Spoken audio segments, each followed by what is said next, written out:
Es sobre el Triángulo de las Bermudas y todo el misterio que hay detrás de este sector en el océano. Iban 14 tripulantes y resulta que los pilotos se perdieron, no aparecían. Enviaron al instructor de ellos a buscarlos y también se perdió. También desapareció. Sí. Me acuerdo que lo primero fue que era un centro magnético de la Tierra y que se atraía todo lo que fuera metal y se lo llevaba para el fondo. Donde se le dio el nombre de Triángulo de las Bermudas fue en el 54, en la revista Argosy. Está Charles Berlitz y el libro se llamaba literalmente así, el Triángulo de las Bermudas o The Bermuda Triangle. Y vendió millones, fue todo, ¿no? Eso vendió un montón de copias y fue bestseller. Muy famoso. Ajá. Y definía una zona entre la isla de Bermuda, Puerto Rico y Miami. Tenemos el superpoder de acumular conocimiento que no sirve para nada. Y este es nuestro intento por hacer algo útil con ello. Viernes de desmitificación. Un universo de conocimiento inútil.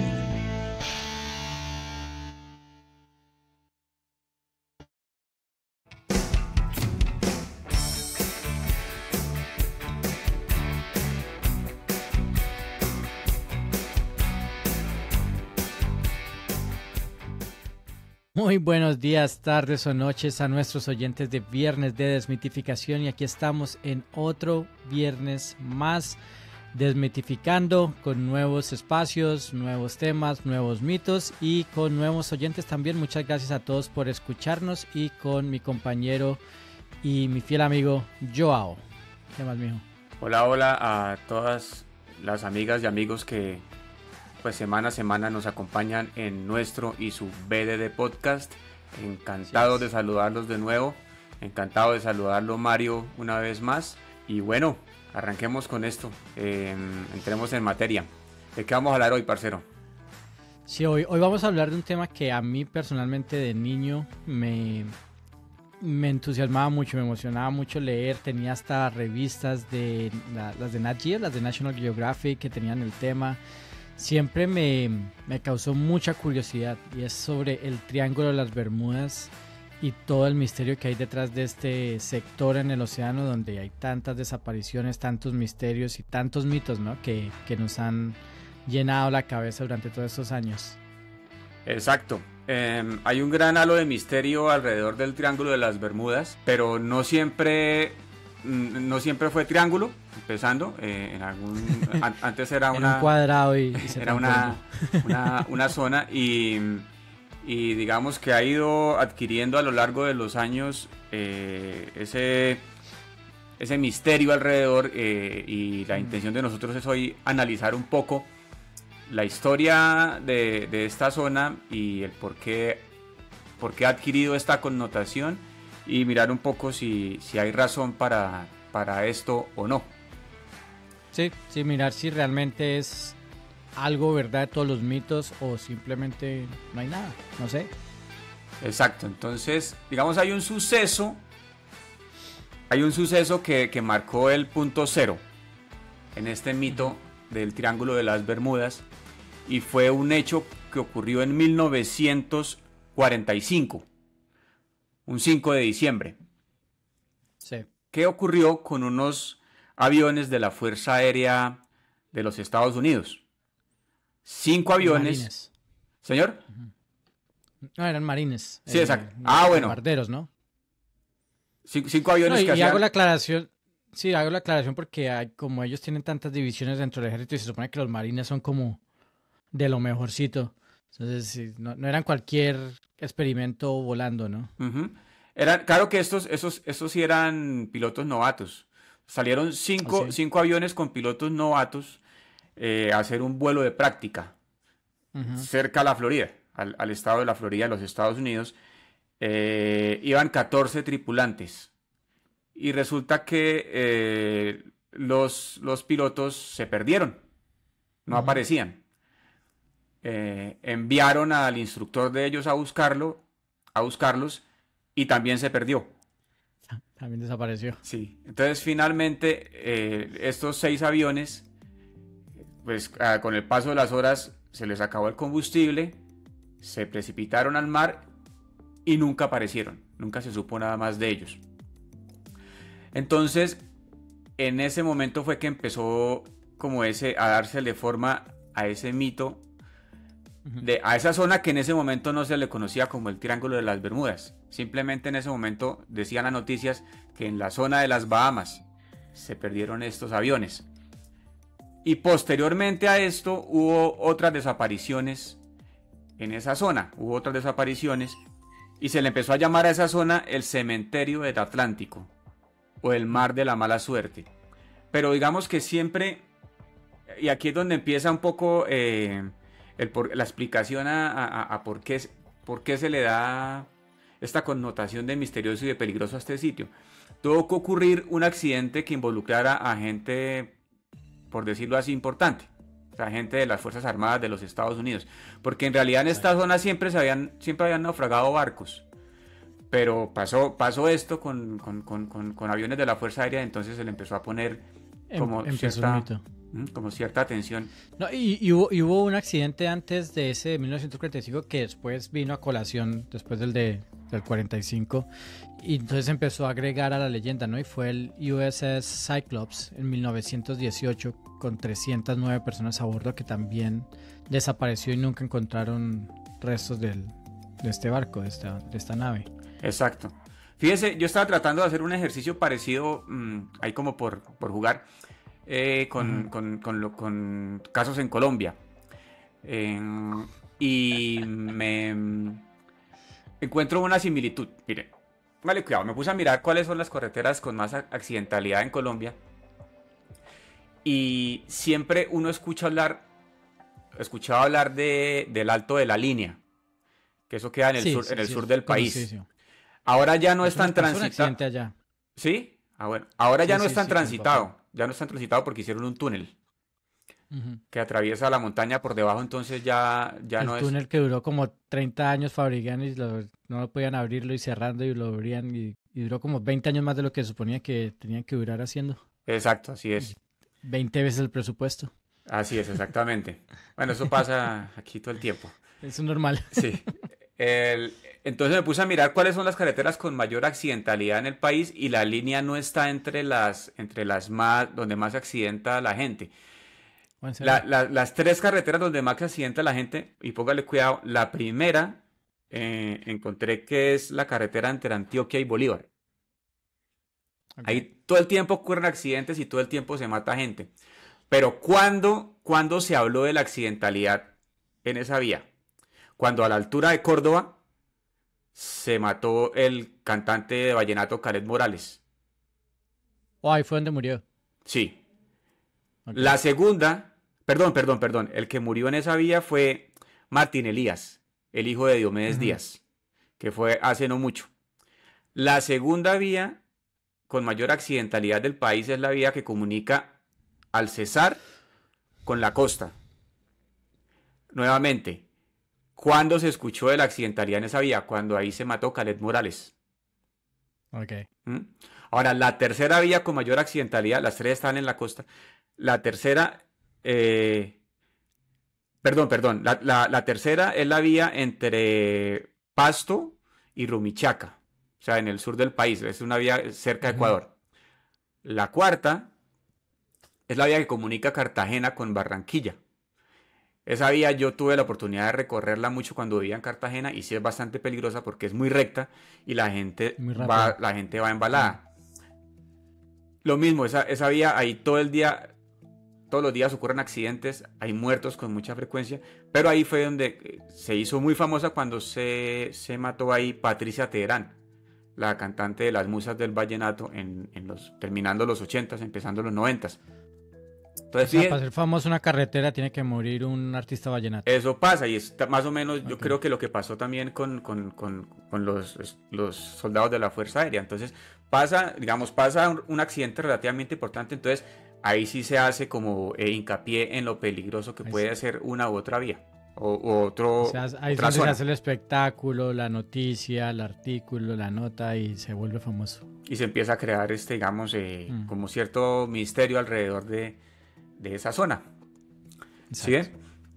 Bueno, resulta que cuando eso pasó en el 45, lo de los soldados que le digo, pero la primera vez que alguien escribió acerca de esta zona fue en el 50, en 1950, un periodista llamado Edward Van Winkle Jones, que trabajaba para el periódico Associated Press, y él escribió que habían ocurrido algunos accidentes, nombrando también al de los soldados, y barcos perdidos en la zona de las Bahamas. Fíjese que todavía no se hablaba ni de ningún triángulo ni de ninguna Bermudas. ¿Sí? En la zona de las Bahamas.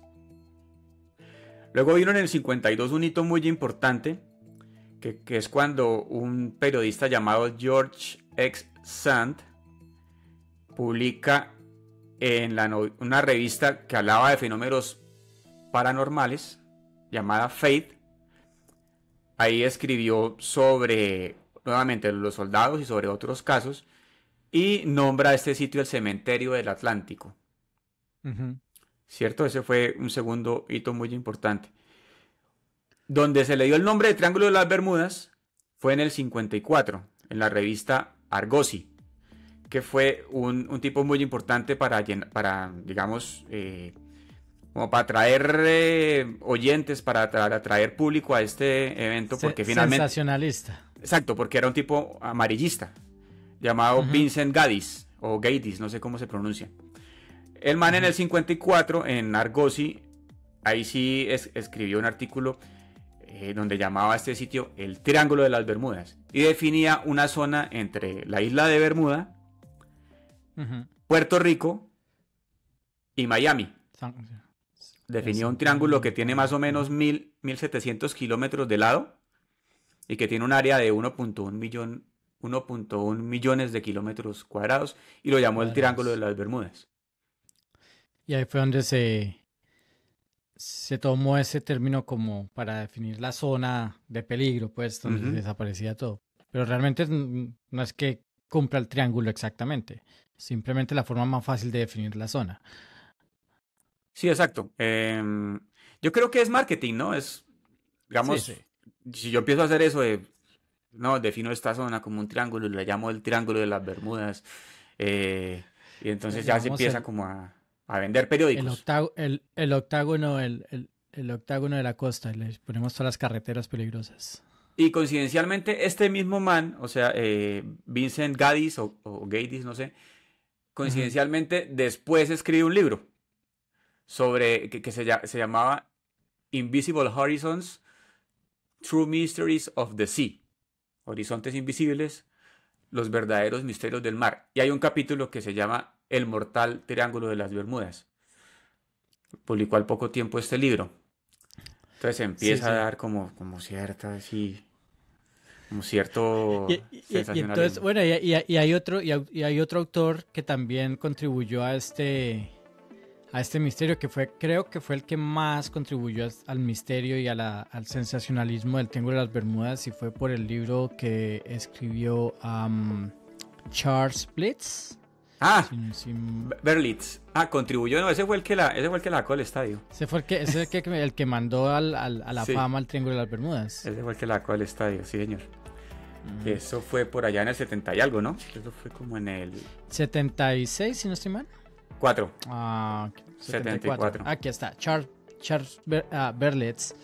Y el libro se llamaba literalmente así, el Triángulo de las Bermudas, o The Bermuda Triangle. Y vendió millones, y todo, ¿no? Eso vendió un montón de copias. Y fue bestseller. Fue muy famoso. Ajá. Fue un bestseller. Y eso sí, no Pulitzer, sino un bestseller.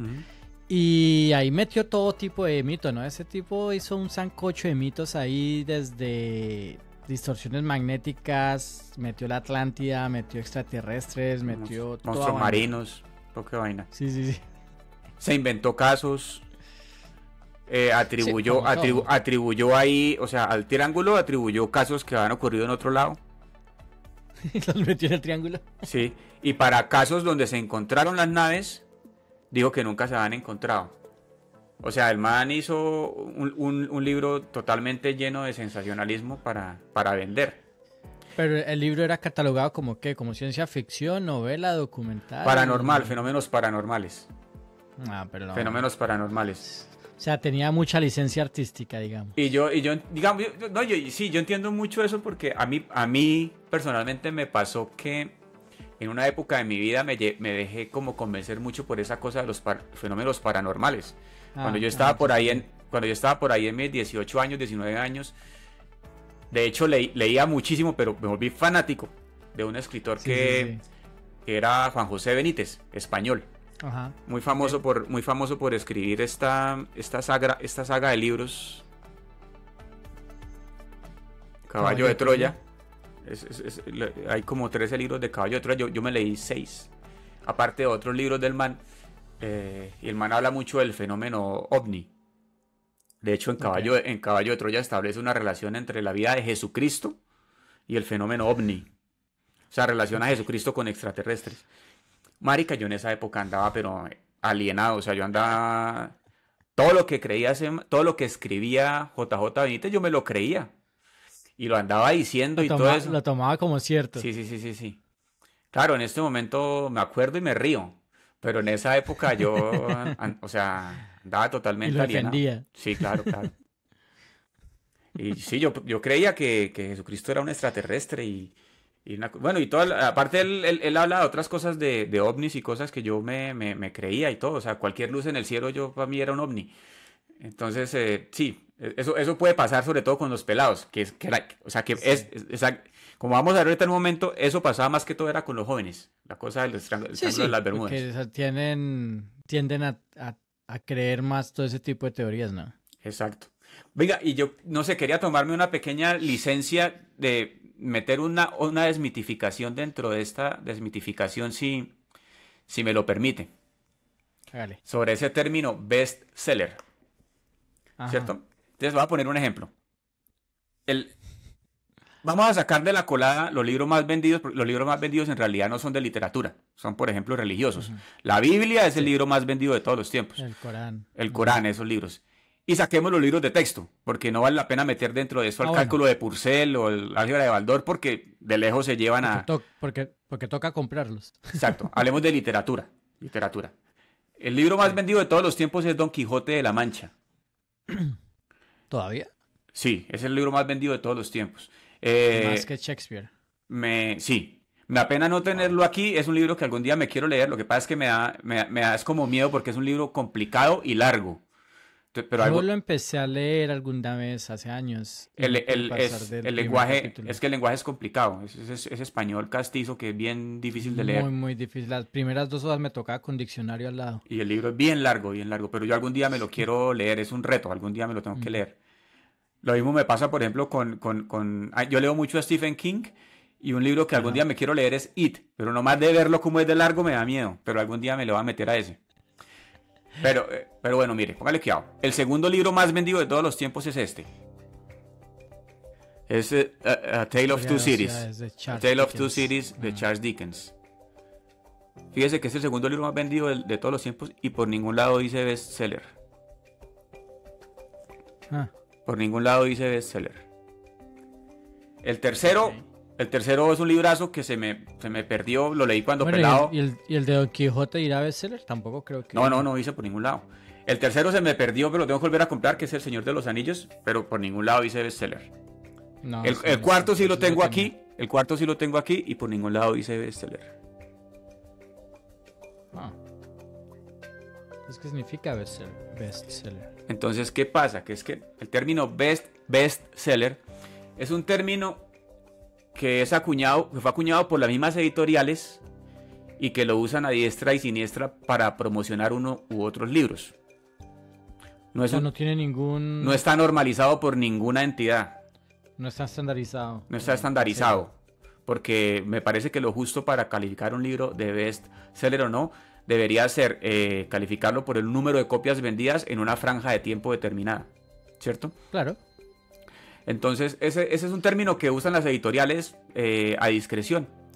No estoy diciendo que los bestsellers sean malos, de hecho son buenos, pero hay muchos libros que son mejores y no tienen esa connotación de bestseller. ¿ok? Que es más una estrategia de marketing que en Exacto. sí un sello de calidad o de números o estadísticas. Exacto, entonces el mensaje no coman mucho cuento de eso. O sea, seguramente si el libro tiene el sello de bestseller, seguramente va a ser bueno. Pero hay libros mejores que no tienen ese sello. Ese era Pero el mensaje. tampoco significa que sea el más vendido ni los más vendidos. Sí, exacto, no. Los más vendidos de todos los tiempos, ahí le dije cuáles son. Y no dicen por ningún lado. Ah. Bueno, o sea, yo no tenía ni idea. Bueno. Y volviendo a nuestro tema, entonces sí, este man Berlitz publicó un bestseller llamado The Bermuda Triangle, que fue una completa sensación a nivel mundial. Y pues tenía muchas mentiras. Tanto así que un bibliotecario que hubiera sido pana mío, ese man, si hubiéramos vivido en el mismo tiempo, hubiéramos sido muy amigos. Larry Kush, o Kushe, no sé cómo se... En el 75, el man era un bibliotecario y los pelados llegaban allá pidiendo el Triángulo de las Bermudas. Y llegaban hablando de que no, que es que el Triángulo de las Bermudas, que para allá, que para acá. Y el man llegó y se preguntó, oiga, ¿pero será que sí? ¿Por qué hablan tanto de esa vaina? Yo no sé. Entonces se puso a hacer su investigación sobre cada uno de los eventos que Berlitz escribía y se dio cuenta de lo que le dije hace un momento, que muchos habían ocurrido en otro lado, que muchos habían aparecido en las naves y que muchos de esos no estaban registrados en ningún lado. Totalmente invención. Exacto. Entonces el man publicó un libro que se llamaba El Triángulo de las Bermudas, perdón, se llamaba El Misterio del Triángulo de las Bermudas Resuelto. Donde el man concluyó que lo del Triángulo de las Bermudas Que era pura paja. era una exageración.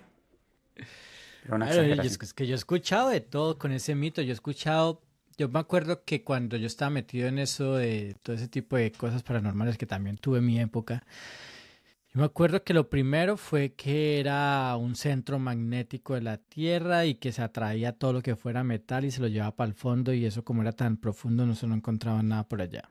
Ese fue uno. Y otro, obvio, el de los extraterrestres, yo creo que todos lo escuchamos, pero yo realmente nunca le he metido mucha cabeza a lo de los extraterrestres. Caía un portal para que... Era un portal, sí, pasáis, que era un portal. se iba a otra dimensión. Uh-huh. Bueno, ese era el otro, ¿no? Que era también como uno de esos agujeros de gusano. Uh-huh. Entonces, que era como un portal que unía dimensiones o una vaina así. Entonces, aparecían en, quién sabe, en cualquier dimensión. ¿Qué otro escuché? Bueno, el del Atlantis también, que por ahí estaba el Atlantis y tenían, o era residuos de tecnología que volvían nada a los instrumentos, o que eran la misma gente de Atlantis haciendo como que no llegara nada y no los pudieran ver, una vaina así toda rara. Uh-huh. Creo que esas son los que más me acuerdo. Hay unas cosas que sí son ciertas, que vamos a decir cuáles son las que sí son ciertas. Es cierto que algunas veces los instrumentos de vuelo se vuelven locos, eso es verdad. Porque resulta que la Tierra tiene un norte geográfico, que ese digamos que es trazado por el hombre, y es exactico. Apunta para el polo norte exactico, ¿cierto?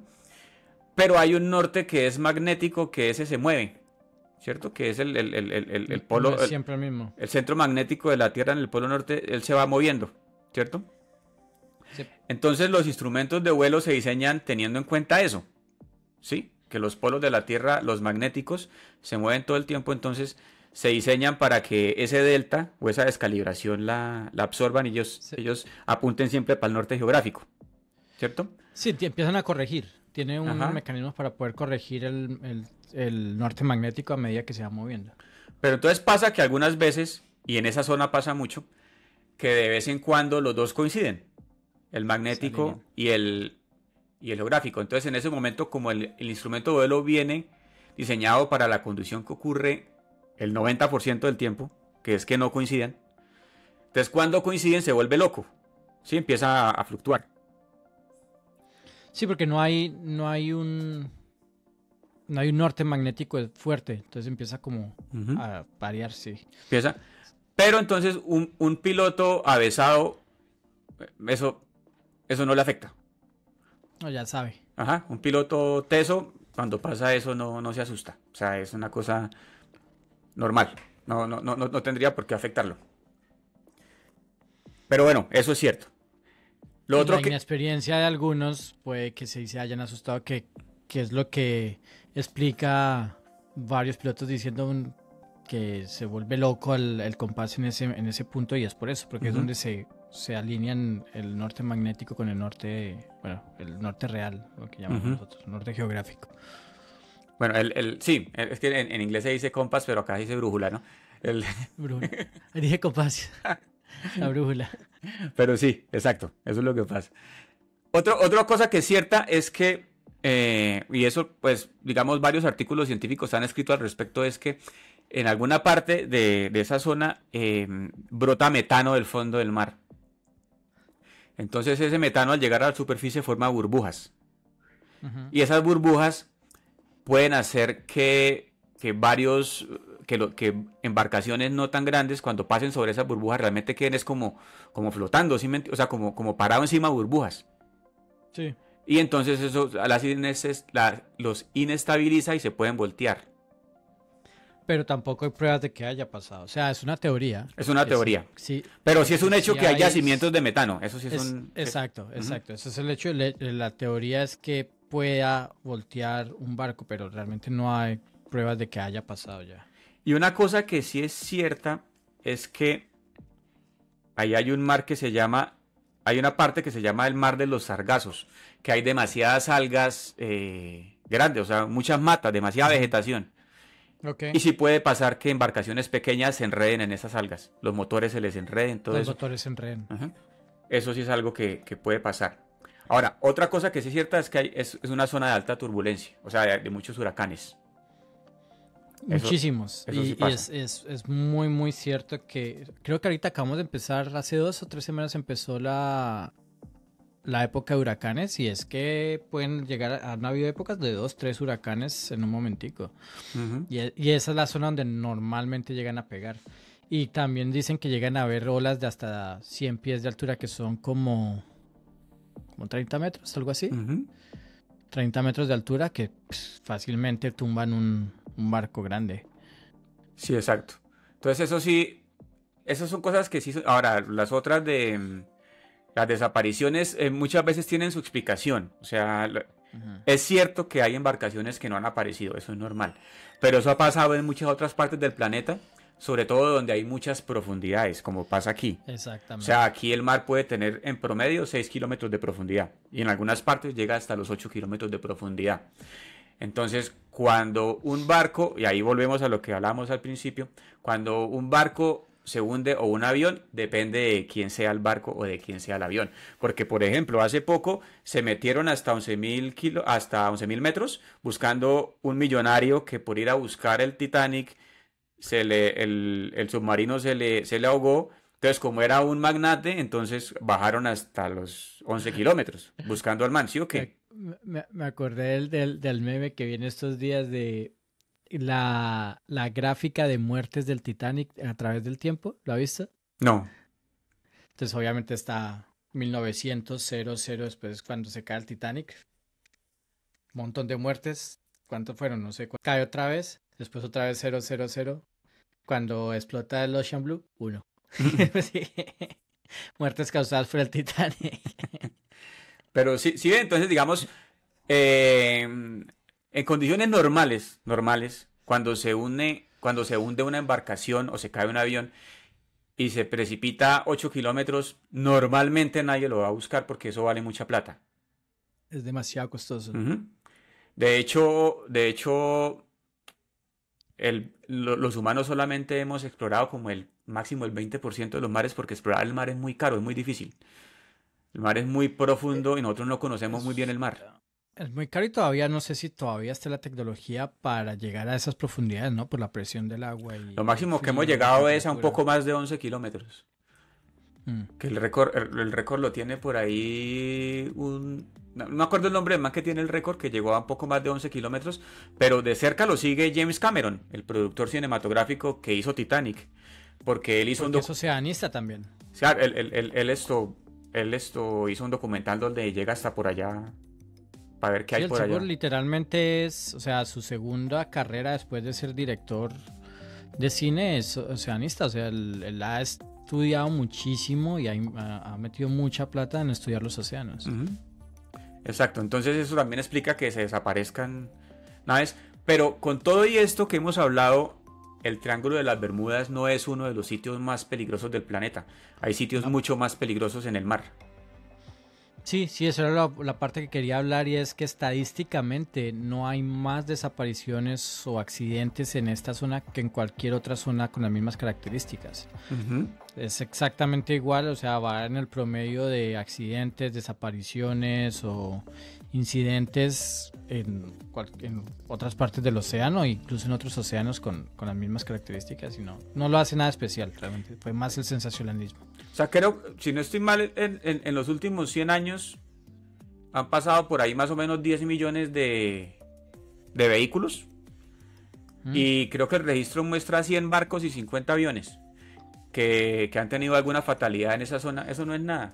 O sea, eso es el 0,0007%. Y es que sí, el Triángulo de las Bermudas es una de las rutas más transitadas para llegar a Estados Unidos, para llegar a Miami. Exacto, es que eso es una de las cosas. Usted acaba de dar en una cosa, en un punto que es muy importante. ¿Dónde ocurren los accidentes? Pues donde están los vehículos. Sí, donde más se transita. Sí. Donde más va a haber accidentes. ¿Cuántos vuelos al día llegan a Miami? Miles. 200, no sé, pero una cantidad, le fue pucha. ¿Cuántos barcos llegan al día a Miami? Una cantidad. Imagínense cuántos habrán pasado desde 1950 hasta aquí, pues millones. Entonces, de esos, claro, han habido fatalidades como pasa en cualquier lado donde hay vehículos transitando. Pero son el 0.0007%. Como número suena más, pero porcentaje sigue siendo el mismo o menos. No es nada, no es nada. Y si no me cree a mí, créale a las aseguradoras, que para las aseguradoras eso es platica. ¿Sí o no? Claro. Entonces, por ejemplo, ¿qué quiero decir? Acá en Colombia, por un seguro automotriz, le cobran más en Bogotá que en Popayán. Porque en Bogotá se roban estadísticamente más carros y se estrellan más carros estadísticamente. Entonces, lógicamente, un seguro vale más en Bogotá que en Popayán, ¿cierto? Sin embargo, ninguna aseguradora le cobra más a las agencias de ¿cómo se llaman los que tienen aviones? Los aerolíneas.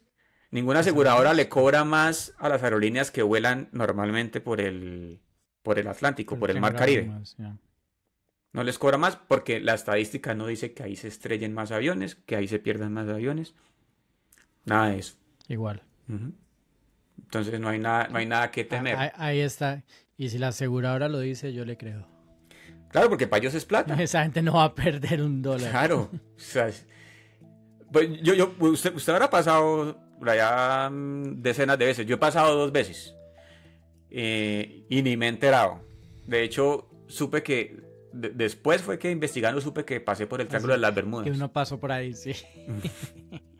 No, la verdad que yo no he pasado mucho. He pasado que dos veces tal vez también. Llegando a Miami, pero sí, uno se da cuenta cuando, verdad, por aquí queda. Después de que uno es que revisa el mapa, se da cuenta que uno tiene que pasar por ahí para llegar a Miami. Exacto, mire, el Fondo Mundial para la Naturaleza en el 2013 hizo una investigación exhaustiva sobre accidentes en el mar y entonces identificó las 10 zonas más peligrosas marítimas y por ahí no está el Triángulo de las Bermudas. Ni siquiera está ahí. No está por ahí. ¿Cuáles son las más peligrosas? ¿La tiene ahí? No, la verdad no tengo ni idea. A ver, miremos aquí. Mira, a ver, yo no sé. Creo que en el Océano Pacífico hay unas muy peligrosas. Tengo ni idea. Pero inclusive el mismo Jacques Cousteau, que si hay alguien que conoce el mar es Jacques Cousteau, investigador francés que ya se murió. Él dijo que ya no pasaba nada raro, que el Triángulo de las Bermudas no era un lugar peligroso. Entonces realmente que han ocurrido accidentes en el Triángulo de las Bermudas, sí los han ocurrido, que han pasado cosas, sí han pasado, una sin explicación, es cierto, pero esto pasa en muchas zonas marítimas y el Triángulo de las Bermudas no es ningún sitio más peligroso que otros, no es un sitio, o sea, todo ese misterio que se le ha dado realmente no tiene justificación. Mira, aquí tenemos las 10 lugares más peligrosos del océano son Ciudad del Cabo, en Sudáfrica, porque está repleto de tiburones blancos. O sea, uno mete la mano y la pierde. Isla Gran Bahama, en el West End. Posee las aguas de concentración también por tiburones. Estos son más por peligrosas para nadar. No son como para barcos. Costas de Hawái, costa norte de Oahu, que por fuertes corrientes y es muy peligroso para nadar. Carolina del Sur, costa del norte de Australia, Brevard County en Florida, Atolón Bikini en Micronesia, Zipolite en México, Hawái y Galveston, Texas, por los huracanes. Bueno. Pero sí, Bermudas no está por ahí. Entonces, amigos y amigas, el mito del Triángulo de las Bermudas queda totalmente desmitificado, falso. Es falso, sí. De toda falsedad. No es más peligroso que ningún otro sitio del planeta, no está entre los más peligrosos. Simplemente la prensa y los escritores sensacionalistas, yo parezco James Rodríguez cuando hablo, se han encargado de darle un halo y una connotación que en realidad no existen. Esa es la verdad. Así es, entonces un mito más desmitificado para ustedes en este viernes. Y una vez más, muchas gracias a todos por escucharnos, por acompañarnos, por estar con nosotros. Sigan compartiendo nuestros capítulos, sigan enviándonos mensajitos. Si conocen de otro mito, misterio paranormal que les gustaría que habláramos en estos episodios, déjenoslo saber. Nos mandan unos mensajitos en Instagram, Viernes de Desmitificación, o también en YouTube, donde ponemos nuestros episodios VDD Podcast. Nos pueden encontrar ahí, o simplemente vayan a nuestra página vddpodcast.com, donde pueden mandarnos mensajes, ver nuestros capítulos, saber un poco más de nosotros. Y bueno, nos avisan cualquier cosa. Para acá estamos a la orden. Y también que quería pedirle a los fieles oyentes que tenemos a través de YouTube, que es donde yo más consulto, pedirles el favor de que, primero, que se suscriban, y segundo, de que nos cuenten qué temas quisieran que debatiéramos en el podcast. Este fin de semana me alegré mucho ver el hecho de que el capítulo pasado sobre el hipnotismo tuvo una buena acogida y tenemos 2 suscriptores más que para nosotros son muy valiosos. Yo sé que para los youtubers expertos, avesados y recorridos, pues 2 nuevos suscriptores no son nada, pero para nosotros son mucho. Son para nosotros cada muy uno valiosos. Es muy importante. Entonces, ustedes que nos están ayudando en este momento a construir este nicho, en este momento es un bebé, pero que queremos que algún día sea una gran persona. Colabórenos sugiriendo los temas que quisieran ustedes escuchar. Colabórenos compartiéndolo con sus amigos, que queremos realmente crear de esto una gran comunidad. Es nuestra gran ambición. Y suscríbanse, como dice Joao, suscríbanse ahí en Spotify o en YouTube, suscríbanse al canal y pónganle la campanita, que eso le ayuda al algoritmo a mostrarnos un poco más a más gente que les puede interesar.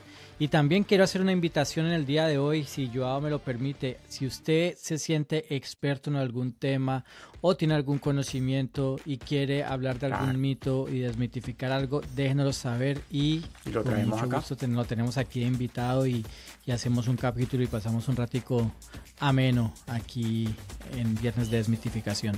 Claro que sí, lo que queremos nosotros es crear una comunidad junto con ustedes, donde logremos un espacio interesante y constructivo para todos. Bueno, una corrección, no tiene que ser experto, con que usted sepa lo suficiente para venir a echar una charla y sea un tema interesante. Nosotros también lo investigamos para que creemos un debate interesante. Amigas y amigos, muchas gracias. Sí, yo no soy experto en nada, pero sí, muchas gracias a todos y que la pasen bueno. Un abrazo grande, se les quiere. Disfruten el fin de. Chao, chao. Chao.